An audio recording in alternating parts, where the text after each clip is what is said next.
Hello guys, सभी का स्वागत है आपके अपने यूट्यूब चैनल देश कुमार कामत पर। गाइस, आज हम बात करने वाले हैं क्लास 10th के linear equation based case study पे। गाइस, जैसा कि आपको दिखाई दे रहा है यहाँ पर कि एक केस स्टडी है जो कि बोट एंड स्ट्रीम पर बेस्ड है। मतलब ये जो हमारे पास केस स्टडी है गाइस, वो है up stream and down stream पर बेस्ड। गाइस, वैसे तो मैंने आपको बताया हुआ है कि कैसे अटेम्प्ट करना है क्वेश्चंस को, पढ़ना नहीं है पहले क्वेश्चन करना। बट यहाँ पे मैं आपको थोड़ा सा इसलिए बोलूँगा पढ़ लो, क्योंकि यहाँ पर आपको पहले गिवन है कि जो है स्पीड ऑफ बोट क्या है स्टिल वाटर में। जैसे यहाँ पर दे रखा है, let the speed of boat in still water is x kilometre per hour and the speed of stream will be y kilometre per hour. तो गाइज यहाँ पर आपको ये ध्यान देना होगा कि स्पीड ऑफ बोट क्या है और जो है स्पीड ऑफ स्ट्रीम क्या है। यहाँ पर इन्होंने डिफाइन भी कर रखा है अप स्ट्रीम डाउन स्ट्रीम। तो मैंने आपको पहले बताया अप स्ट्रीम में अगर स्पीड अगर हमारे पास बोट की x है और स्ट्रीम की y, तो अप स्ट्रीम में स्पीड क्या होगी बच्चों, x माइनस वाई, ठीक है। और डाउन स्ट्रीम में क्या होगी बच्चों, x प्लस वाई। ये सभी हम सभी को पता है, करेक्ट। बात कर लेते हैं आगे की इन्फॉर्मेशन की बच्चों। आगे की बात करते हैं। यहाँ पर हमें ये दिया हुआ है कि स्पीड जो होती है डाउन स्ट्रीम में वो x प्लस वाई होती है, अप स्ट्रीम में x माइनस वाई होती है। हमें पता है, मैंने आपको भी बताया। तो यहाँ पर कुछ और भी इन्फॉर्मेशन है। ये देख रहे हैं, ये हमारे पास जो क्वेश्चन यहाँ पर गिवन है एक तरीके से कि अगर बोट है 32 किलोमीटर अप स्ट्रीम जा रही है और 36 किलोमीटर डाउन स्ट्रीम जा रही है, तो 7 घंटे लगाती है। उसी प्रकार अगर 9 आवर जा रही है तो उसमें 9 आवर ट्रेवल करने में बेटा 40 किलोमीटर अप स्ट्रीम जा रही है, 48 किलोमीटर डाउन स्ट्रीम जा रही है। और जब क्वेश्चन करते हैं तो आपको ध्यान रखना है 5 में से कोई 4 ही करना है, बट हमें यहाँ पे जब सोल्यूशन करना है तो 5 ही करना है। क्वेश्चन है, find the expression for time taken by the boat in hour to cover 32 kilometre upstream. कोई दिक्कत नहीं, हमें पता है अप स्ट्रीम में स्पीड क्या होती है बच्चों, x माइनस वाई, ठीक है, वेरी गुड। नाउ अगर एक चीज़ बताओ, हमें पता है कि हमें टाइम टेकन ढूंढना है, तो टाइम का फॉर्मूला होता है हमारे पास डिस्टेंस अपॉन में स्पीड, करेक्ट गाइस। तो अगर time is equal to distance upon speed होता है तो 32 किलोमीटर गिवन डिस्टेंस है बच्चों, और स्पीड बेटा किस में पूछ रहा है, ये अप स्ट्रीम में। तो कोई दिक्कत नहीं, अप स्ट्रीम में स्पीड क्या होती है हमारे पास, x माइनस वाई। तो हमें देखना है ऑप्शन में ये ऑप्शन कौन सा, 32 अपॉन x माइनस वाई। और जैसे दिखाया थर्ड, तो third is our correct answer. तो बहुत ही ज़्यादा ईजी था गाइस, आपने देखा, ठीक है गाइस। चलिए चलते हैं नेक्स्ट पार्ट पर। गाइस, बी पार्ट बोल रहा है find the expression for the time. Again यहाँ पर टाइम टेकन, बट यहाँ पर डिस्टेंस। अब हमें पता है टाइम टेकन का फिर से फॉर्मूला क्या होता है, डिस्टेंस अपॉन में स्पीड। और क्योंकि अब ये बोल रहा है हमारे पास डाउन स्ट्रीम जा रहा है फॉर द 36 किलोमीटर, ठीक है, डिस्टेंस 36 किलोमीटर है एंड स्पीड जो है बच्चों वो हमारे पास ना, अब क्या हो जाएगी x प्लस वाई। तो मैं देखना है ऑप्शन किस में है, x प्लस वाई वाला, 36 upon X plus Y. Guys ये जो है बी वाले का फर्स्ट ऑप्शन है, क्योंकि यहाँ पर 36 अपॉन एक्स प्लस वाई हमारा आंसर आ चुका है। 36 किलोमीटर हमारे पास गिवन डिस्टेंस है and downstream is the speed x plus Y, ठीक है। चलो गाइज सी पार्ट करते हैं। गाइज इसी पार्ट में देखिए, हमें इक्वेशन देखनी है टोटल टाइम टेकन की, जो बोर्ड कवर करता है 40 upstream and 45 downstream in 9 hour, 48 sorry. तो देखिए गाइज हमारे पास दो टाइम है 40 एंड 48। गाइज दोनों मिला के जो है, अगर 40 अप स्ट्रीम जाती है तो अप स्ट्रीम में स्पीड क्या होगी गाइज, x माइनस वाई, कोई संदेह नहीं होना चाहिए आपको। एंड डाउन स्ट्रीम बच्चों x प्लस वाई। और दोनों ही मिला के गाइस कितना टाइम ले रही है आपको दिख रहा होगा, 9 आवर। तो अगर कोई बोट 40 अप स्ट्रीम जा रही है, 48 डाउन स्ट्रीम जा रही है, तो दोनों मिला के गाइस कितना टाइम ले रही है, 9 आवर। तो गाइस देखते हैं ऑप्शन किस में है, 40 upon X minus Y plus 48 upon X plus Y equal to 9। Guys second option is correct. तो बहुत ईजी तरीके से निकल आ गया। गाइज हमें 5 में से कोई 4 करने होते, तो जब भी हमें सॉल्यूशन करने के लिए एक नंबर में एक्स वाई की वैल्यू निकालो तो आपको थोड़ी दिक्कत आ सकती है। तो इसलिए मैं यहाँ पर शॉर्टकट मेथड लेके आया हूँ, और ये मेथड सिर्फ आप एक नंबर के लिए यूज़ करना बोर्ड एग्जाम में, बाकी के लिए यूज़ मत करना वरना आपको मार्क्स नहीं मिलेंगे गाइस, ठीक है। तो गाइस डी पार्ट पे जैसे ही मैं आता हूँ तो आपको यहाँ पर थोड़ा सा जो है एक ध्यान से रखना है। ये बोल रहा है in this case find the speed of boat. अच्छा ठीक है, अब बोट और स्ट्रीम का स्पीड चाहिए, तो गाइस यहाँ पर इस हमारे पास क्वेश्चंस को रीड करना होगा अच्छे से। तो कह रहा है boat goes 32 down is up stream, तो 32 up stream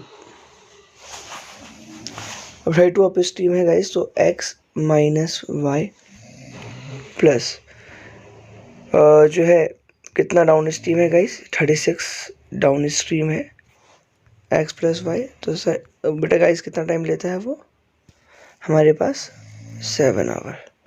okay, but guys अगर इसी क्वेश्चन में अगर मैं बोलूँ यहाँ पर कि कितना हमारे पास 9 आवर में लेता है, तो 9 आवर में के लिए हमारे पास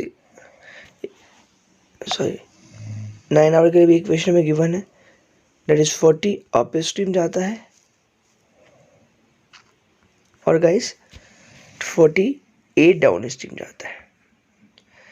अब गाइस यहाँ पर एक बात समझिए कि अगर एक नंबर क्वेश्चन है तो 1/x माइनस वाई को यू मानोगे, 1/x प्लस वाई को भी मानोगे, तो बहुत टाइम लग जाता है। तो ये चीज़ हमें क्वेश्चन पढ़ते टाइम ही ध्यान रखनी है कि हमें इसको शॉर्ट तरीके से ही करना है। अब वो कैसे होगा आइए जानते हैं गाइस। अब हमें जब क्वेश्चन रीड करना है तो हमें x प्लस वाई को, x माइनस वाई को अप स्ट्रीम लेके ही चलना है, डाउन स्ट्रीम को x प्लस वाई लेके चलना है। बट हम यहाँ पर x प्लस वाई को d लिखेंगे डाउन स्ट्रीम और x माइनस वाई को अप स्ट्रीम, ठीक है। हम वहाँ पर x माइनस वाई नहीं लिखेंगे। जैसे अ बोट गोज 32 अप स्ट्रीम, ठीक है, 32 अप स्ट्रीम जाता है, very good, and 36 down stream जाता है, 36 डाउन स्ट्रीम जाता है, और टाइम कितना ले रहा है गाइस, 7 आवर। सिमिलरली अगर हमारे पास क्या है 9 आवर में 40 अप स्ट्रीम जाता है और 48 डाउन स्ट्रीम जाता है, तो 9 आवर लेता है, वेरी गुड। अब गाइस देखो इस क्वेश्चन को सॉल्व करने के लिए हमें क्या करना है, इन दोनों का लेना है SCF। 32 एंड 40 का SCF क्या होता है बच्चों, 8, वेरी गुड, ध्यान से देखना। वैसे इन दोनों का SCF बेटा गाइस हुआ 6। अब 8 और 6 में कौन बड़ा है गाइस, 8 बड़ा है, तो आपको क्या करना है, अप स्ट्रीम के पास 8 लिख देना है। मतलब या तो आप नीचे लिखें, मेरे पास जगह कम है तो मैं यहाँ पर लिख रहा हूँ। तो 8 बन जाए 8 एंड 8 4 सा गाइस कितना हो जाता है, 32। अब क्योंकि आपको इस इक्वेशन में दिख रहा है कि 4 इस साइड आगे 7 से माइनस हो गई, कितना बचेगा गाइस, 36 अपॉन में d इज इक्वल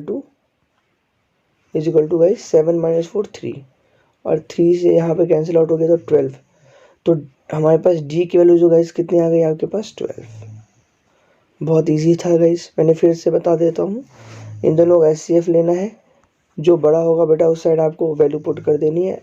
8 बड़ा है 6 से, तो भैया मैंने u की जगह 8 पुट कर दिया और सॉल्व करके d की वैल्यू निकाल दे 12, ठीक है गाइस। अब हम देखते हैं कि अगर मैं d की वैल्यू यहाँ पर पुट कर दूँ तो 12 3 से गाइस कितना हो जाता है, 12 3 से 36 और 7 माइनस 3 4, और गाइस 4 में को मैं क्या करूँगा, इसके बराबर रख दूंगा, किसके बराबर, आपके 32 बाई यू के, और 32 बाई यू के अगर बराबर मैं रख दूँ 4 को गाइस, तो मुझे पता लग रहा है कि यू की वैल्यू क्या आ जाएगी गाइस, 8 आ जाएगी। तो मैं यहाँ पे u इक्वल टू जो है 8 लिख देता हूँ गाइस, ठीक है। अब एक चीज़ मुझे बताओ, अगर मेरे पास जो u है वो है x minus Y equal to 8, और जो गाइस d है वो है x plus Y equal to में 12, ये आपको दिख रहा है ना कि जो x माइनस जो y है वो अप स्ट्रीम में है स्पीड, और x प्लस वाई जो है डाउन स्ट्रीम में है स्पीड। तो क्या मैं दोनों सॉल्व करूँगा एलिमिनेशन मेथड से, तो 2x इज इक्वल टू में हो गया 20 और x की वैल्यू आ जाएगी गाइस 10, ठीक है। और y इक्वल टू बेटा हमारे पास क्या आ जाएगा, आपके पास अगर मैं इस इक्वेशन में पुट करूँ तो y आ जाएगा 2। तो बस 10 एंड 2 इज आवर आंसर, जो कि हमें दिख रहा है कि ये थर्ड ऑप्शन है, ठीक है गाइस। कहीं भी आपको जो है इतनी मेहनत करने की आवश्यकता नहीं, इतना टाइम भी इसलिए लगा है बिकॉज मैंने आपको समझाया है। मैं फिर से समझा देता हूँ, आपको इन दोनों का SCF लेना है, जो भी आपके पास ग्रेटर आएगा उसकी जगह वैल्यू पुट कर देनी है, वहाँ से आपको डी और यू की वैल्यू मिल जाएगी। डी और यू की वैल्यू मिलते ही आपको पता है x माइनस वाई और x प्लस वाई क्या होता है, और इस तरीके से आपका आंसर आ जाता है, ठीक है गाइस। तो 10 और 2 इज आवर आंसर इसके स्टडी का। तो गाइस बहुत ही आसान है मेथड ये, लेकिन गाइस ये आपको 3 या 4 नंबर वाले क्वेश्चन में नहीं अटेम्प्ट करना, उसमें यू और वी मान के ही करना है आपको, ठीक है। चलिए चलते हैं गाइस अगले जो 5th पार्ट है इसके क्वेश्चन के। 5th पार्ट में कह रहा है एक बोट है, वो ट्रैवल कर रहा है स्पीड इतने स्पीड से, गाइस हमें पता है फिर से टाइम इसको डिस्टेंस अपॉन में स्पीड होता है, हमें टाइम फाइंड करना है, ठीक है। ये कह रहा है कि अगर मेरा बोट जो है वो स्ट्रीम की जो स्पीड है उसमें 3 किलोमीटर पर आवर है और बोट की स्पीड जो है बेटा हमारे पास वो 14 किलोमीटर पर आवर है। वेरी गुड, ठीक है। तो गैस अब ये टोटल टाइम टेकन फॉर इतने किलोमीटर डाउन स्ट्रीम, अब क्योंकि हमें पता है डाउन स्ट्रीम डिस्टेंस हमारे पास कितना है 68 किलोमीटर और स्पीड जो डाउन स्ट्रीम में होती है x+y। और गाइस जो x हमारे पास बोट की स्पीड है तो वो गिवन है और गाइस y स्ट्रीम की स्पीड वो भी हमें गिवन है, डेट इज 3। तो 14 और 3 17 और 17 4 ज़ा गाइस 68। तो टाइम जो गाइस आ गया 4 our and which is second option. तो सेकेंड ऑप्शन गाइस आपका करेक्ट है।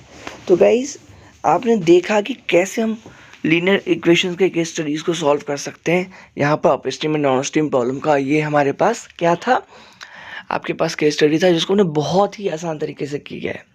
गाइस जो मैंने सॉल्यूशन का तरीका बताया है डी पार्ट का, अच्छा पहली बात तो अगर आपको कोई चारा करने हैं तो आपको डी पार्ट को करना ही नहीं है, मेरा सजेशन तो ये है आपके लिए। क्यों गाइस, टाइम ले रहा है आपके पास, ठीक है। लेकिन अगर आप करना चाह रहे हो तो जो मैंने आपको बहुत SCF वाला तरीका बताया उससे करना है, आपको कहीं भी परेशानी नहीं आएगी आपको गाइस। तो गाइस चैनल को प्लीज़ सब्सक्राइब कर दीजिएगा, अपने दोस्तों में शेयर कीजिए। गाइस केस स्टडी प्रॉब्लम बहुत ही ईजी है, आप बिल्कुल अपने मन से डर हटा दीजिएगा, कहीं भी नंबर नहीं कट रहे हैं आपके। गाइस मिलते हैं नेक्स्ट केस स्टडी के साथ, तब तक के लिए keep learning and practising. Bye bye.